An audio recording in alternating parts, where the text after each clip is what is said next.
ஒரு நிமிடம் கூட இந்த வீடியோவை தள்ளிவிடாதீர்கள். ஏனெனில் நாளைக்கு நீங்கள் கோடீஸ்வரராக போகிறீர்கள். அது எப்படி சாத்தியமாகும் என்று நீங்கள் நினைக்கிறீர்களா? முருகனை ஒரு முறை தரிசிக்கிறீர்கள் என்றால் அவருடைய அருள் உங்கள் வாழ்க்கையில் வெற்றியும் செல்வமும் மகிழ்ச்சியும் கொண்டு வரும். முருகன் ஒரு போர் தேவன் மட்டுமல்ல, அவர் அருள் பெற்றவனுக்கு எந்த இடையூறும் தடையாக வராது. சபரிமலைக்கு போனாலும் திருச்செந்தூருக்கு போனாலும் முருகனை நினைத்தாலே கூட மனதில் இருந்த கஷ்டங்கள் அகன்றுவிடும். வாழ்க்கையில் சில சமயம் நம்மால் எதையும் செய்ய முடியாத மாதிரி தோன்றும்.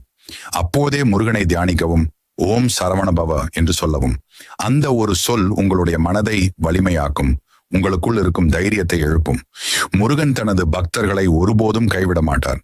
அவர் உங்களை பொருளாதாரத்திலும் ஆரோக்கியத்திலும் அறிவிலும் உயர்த்துவார். நீங்கள் நினைத்த சிறிய விருப்பங்கள் மட்டுமல்ல, பெரிய கனவுகளையும் முருகன் நிறைவேற்றுவார். நாளை உங்களுக்கு நல்ல வேலை கிடைக்குமா? வியாபாரம் வெற்றி பெறுமா? குடும்பத்தில்